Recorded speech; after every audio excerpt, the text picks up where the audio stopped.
What's good, YouTube? Welcome back to a new video. Before we get into this, I just want to say I know it's been a little bit. I've been having some life stuff going on, started a new job, so nonetheless I've been trying to do my best with getting new content out to you guys, just with everything going on in my life and in the COD community in general. If you guys have been following anything competitively, casually, Warzone, multiplayer, anything, the game is really dead right now, and we're going to be reacting to the video that you guys see on your screen right now from Jev. And the past couple days has been pretty crazy, like I said, just in the community. So if you guys don't know, we're gonna get into it. Obviously we're going to react to Jev's video. I did already watch this. I just think he did a better job at kind of putting everything together, and getting a statement out that kind of resonates with myself really heavy, and as well as kind of everyone else in the community, just as far as how everyone kind of feels about this, I think. So basically, there's a couple clients. One is called SM2 and the other one is called XLabs. I'm not really familiar with XLabs, but more of Plutonium, which we'll get to later in the video, as well as SM2.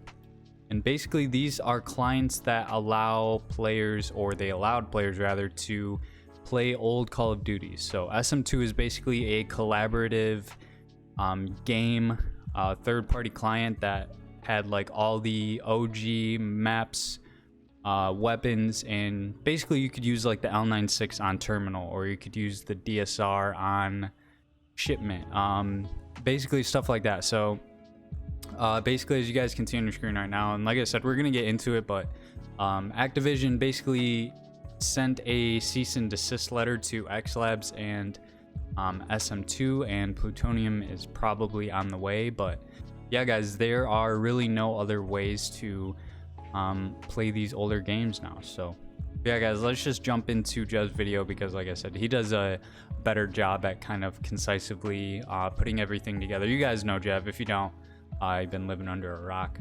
Yeah, guys, let's start this off. Well, it's time to say goodbye. It's time to say goodbye to the old Call of Duties that we know and love pretty much permanently at this point. Momo says, we have received a cease and desist letter on behalf of Activision Publishing in relation to the XLabs project. Because of that, we are also going to shut down BO3. Thank you for all of your support. So yeah, as you guys can see here at the top, like I said, I was more familiar with SM2, but XLabs is, I'm assuming, the same thing. I think certain ones like have certain games, but yeah. And this is only recently as people have gone to the BO3 client. So about a week or so ago, I made a video, an extremely dank video, by the way, with terrible sound quality on the microphone, but hilariously people enjoyed it. But people were saying it reminded them of the, quote, old days. I wasn't aware that the BO3 client was also kind of connected to XLabs dev. I had no idea. They ended up sending a cease and desist to the team that were making SM2 about a week or so ago, and now they sent a cease and desist letter to XLabs, which shutting down XLabs means that, what is it? It's Modern Warfare 2, the original Modern Warfare 2, not this shitty one that we have. There's IW4X, IW6X, and then S1X. So XLabs had Modern Warfare 2, Advanced Warfare, Ghosts, and also BO3, which was the newest one, and it all got shut down next to SM2. So the only thing that we have left is Plutonium. Plutonium tweets, sorry to hear this, Momo, wishing you all the best. This is the reply to Momo. And like I said, guys, Plutonium was the last one that I was talking about. I'm pretty familiar with Plutonium just because that is how you can play Black Ops 2.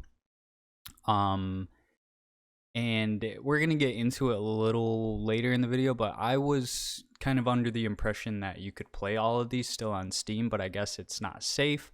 And stuff like that. So yeah, let's just the guy that was doing all the XLabs stuff with his whole team. I thought the BO3 client was different because it wasn't integrated exactly into the XLabs client. It was a separate thing. So yeah, this is basically a good representation of what's happening. Much. One thing that we could think about here, these games and clients were there, so the people that played these old games before, or maybe even potentially didn't play these games before, would be able to experience them again in a safe manner. Because realistically, going back to get a lack division in the comments, guys. It's just too dead to play at all, and it's just not populated whatsoever. So you're not going to be able to find a game even if you wanted to, even if you went out of your way to go and buy it, pay for the whole thing for whatever amount that would be with your console, and then not find any games. And then you also have to worry about people taking your information if you manage to actually get into games. A lot of these old games were not dedicated servers, they were peer-to-peer. I don't know all the details of it, but it's generally not as safe. Black Ops 3, for example, on PC was very, very dangerous to play, and they had to release patches which even I'm recently glad I know that, because I did and it's still play Black Ops 3 completely broken. And for the one way maybe to like play a week Black or Ops so 3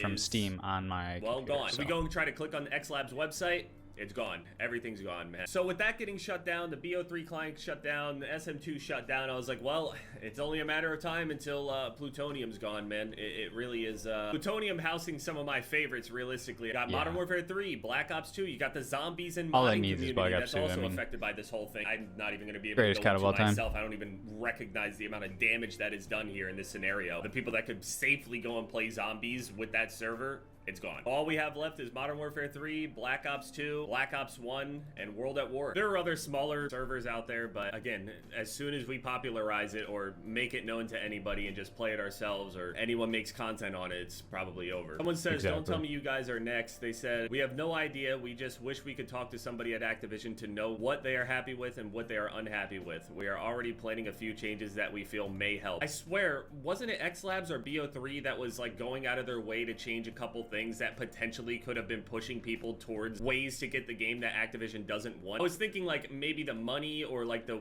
way to play it for free could be the problem, or like an exchange in funds. Sorry if you guys got any I don't know what it is exactly. Any background noise also, there? the amount of people that have come out to bat for Activision is disgusting. And the weird thing as well is that they are just always the same type of people on Twitter, dude. They're the same type of people. They either got no profile pic, or there's some lizard finance dipshit that is talking about the technicalities of how and why that this is okay. This clip, somebody tweeted it when I initially made the video that day, and it had a few thousand likes on it, and there were some people that were replying to it, coming to bat for Activision, saying things like, well, this was expected. Like, yeah, okay, man, thanks for your input, dipshit. You're not quite understanding the perspective here. There was also some people saying things like, oh, well, this guy is saying that if somebody went and took his videos or his content or his property and use it, he's just gonna let them use it? Yes!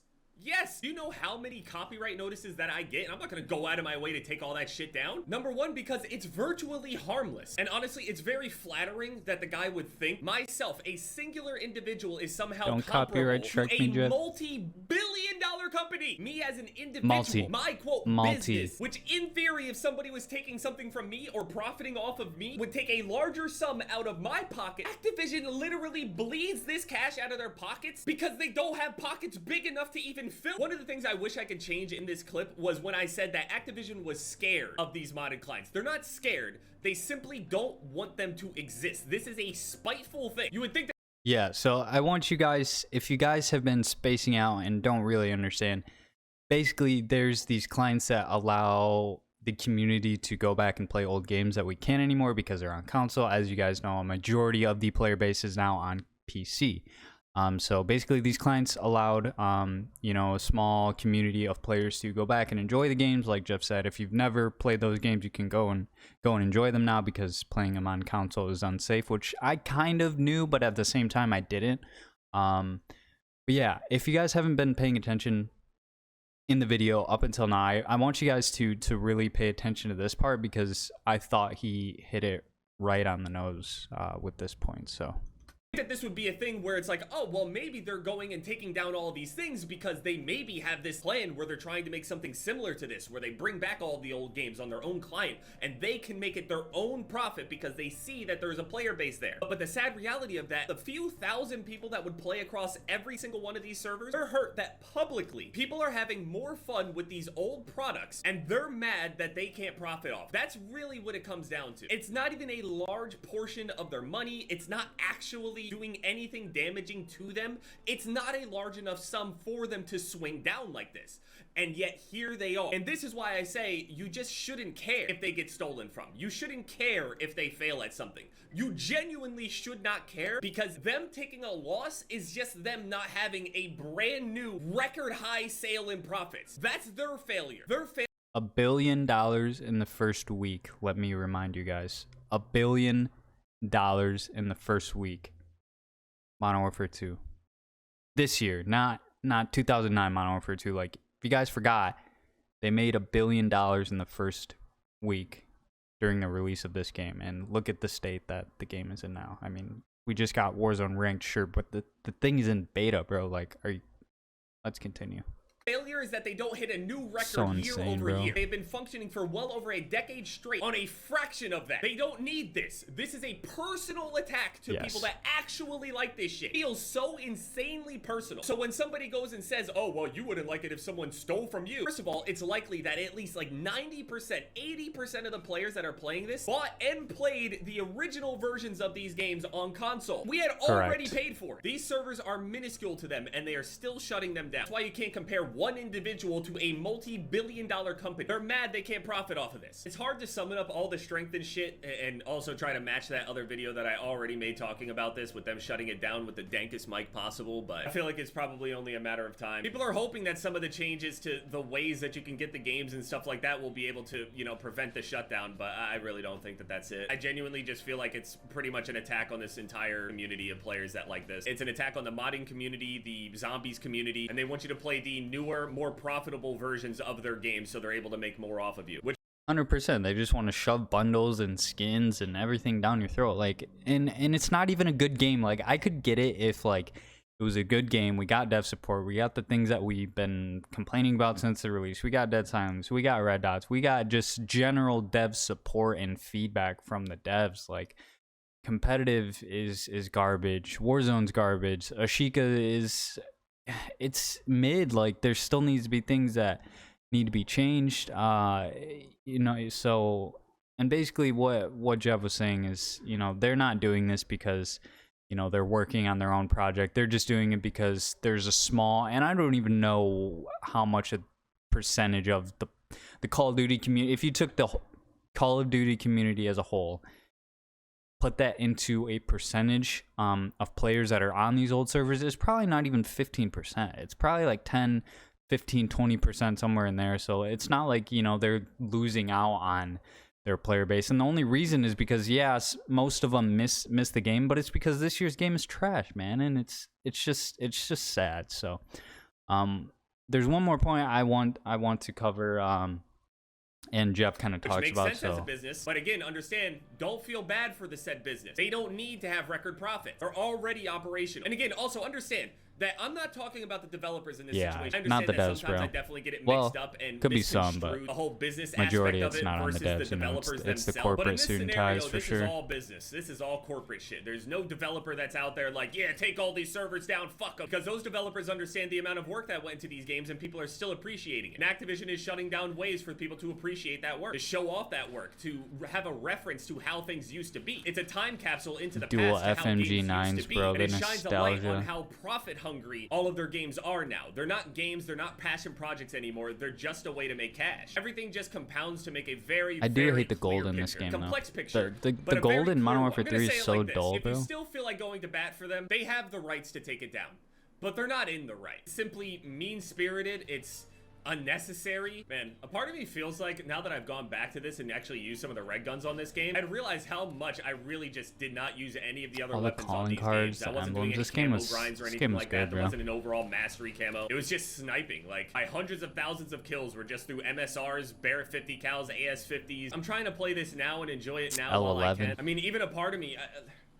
It's a weird feeling. This is such a weird, multifaceted thing, but this is weird, and I don't want to make this a thing about me, but a part of me even feels bad for making content on a lot of this stuff, because maybe if this stuff was less popular or less, it's like, not your fault, bro. maybe it would It's have not been your fault, safer. Jeff. No, I don't know. not your fault. I don't know. I'm just thinking of a lot of ways that things could have been prevented or a way to save plutonium, but I feel like it's probably only a matter of time. I don't want to be a doomer about it, but at the end of the day, these guys operate off of cold, hard, just legality and things like that. It's not really a human interaction. There's no empathy, there's no nuance, there's no nothing. It's just all technicality, and from a business, fine. But speaking human to human, you know you don't believe that this is the right thing to do. But it is what it is. Us explaining or pouring our hearts out why or how we love these things and all this shit doesn't matter to them. Everybody has already known this. And the thing is, it's not going to stop. Here, I got one example for you guys. Imagine, years into the future, somebody has managed to get Verdansk working on a Modern Warfare 2019 client. They have Verdansk fully operational. Everybody gets excited about it. The server gets populated with thousands among thousands of players. It's a success. You finally get to feel Verdansk again. All of you guys that miss it so much that they refuse to bring back, you finally get to experience it all again. Albeit a little bit different because the player count will be lower. The players that are playing are definitely going to be more sweaty because they went out of their way to go and get the client in the first place. Just like these multiplayer clients, you guys are enjoying it for months, maybe even years at a time. And then once Warzone 3 or 4 starts shitting the bed, they go and send a cease and desist letter to the team that put together the Warzone 1 server. This will happen to you all too. The only way that it won't happen 100%. to you guys is if you just straight up don't even start making the client to begin with. And that's what this cease and desist is for. It's a move, it's an attack, and it's a threat for anybody in the future that wants to go and try to play these old games in a safe manner. To put this into perspective for all of you guys that don't give a single shit about these old games, crying about this shit. This is a time capsule into the past to represent how gaming used to be, and we're losing it. They are trying to revision the way that everything was ran. We're not gonna forget. They're trying to rewrite the way that we remember things. You're already seeing it to this day where people have terrible and just straight up untrue things that people are saying just because time has passed. They know that time is a weapon, and history, context, and recording is dangerous for them. This is why you see people getting rid of never mind, man. Again, I'm not getting into this shit. You guys get it. It's sad shit, man. So I'm gonna play this and enjoy it, you know, as much as I can. Likely probably make another video once it does happen. I really hope it doesn't, but I feel like it's a foregone conclusion no matter what they do. Damage is already done. They've made their stance clear. I thought that they were kind of chill on it because there wasn't a ton of players, but they genuinely are threatened at the prospect of people being able to see how it was and that it was clearly successful before without all of the practices that they currently have. It existed, it worked, it thrived. Now they're just so deep in the profit that they can't even turn back. And they want everyone to forget. Yeah, anyway, GG. GG, Jeff, but yeah, guys, you know, he says like Warzone 3 or 4, but this is like years and years and years down the road. Like, I get like Black Ops 3 wasn't too long ago, what, eight years ago, still longer than, you know, maybe 5 or 6 when Warzone 3 and 4 eventually come out. But think 10 years into the future and they bring back Verdansk. Like, I know a lot of the people who haven't gotten to play these old CODs might not understand and might just be like, who cares, it's a 10-year-old game. Like, but he's completely right. Like, it's a time capsule. They're trying to erase how Call of Duty used to be played. And he says gaming, but I disagree a little bit because I don't feel like any other game has this problem. Like, no other game has a developer or a big corporate name company that is making $1 billion in the first. Can you guys imagine how much they've made by now? And granted, the player base at the release of this game was pretty big. There was a lot of hype around it, and it's definitely really, really dead now. There's been so much hate on this, on the state of Warzone ranked, on the state of the World Series of Warzone, on the state, not so much competitive because we're going into Major 5 and there's so much I haven't covered on the channel recently, guys, so I do apologize. But I did want to bring you guys this just because it sucks, man. And be on the lookout because I am going to be having some throwback content on the channel. If you guys haven't seen my last upload, go ahead and check that out. I'll link it in the top right hand corner of your screen right now. But yeah, guys, we're going to get back on the grind here. Like I said, I don't want to promise you guys anything. I got a lot of stuff going on in life. I'm sure you guys understand, but I really appreciate you guys being here. And hopefully, you know, plutonium can stay up. Maybe they'll find like a workaround. Otherwise, who knows what the future is going to look like for Call of Duty, man. So I appreciate you guys being here. Leave a like on the video if you did enjoy. Let me know down in the comments. First of all, get a LAC division. And second of all, let me know what your guys' first Call of Duty that you ever played was. And I will see you guys in the next one. Peace.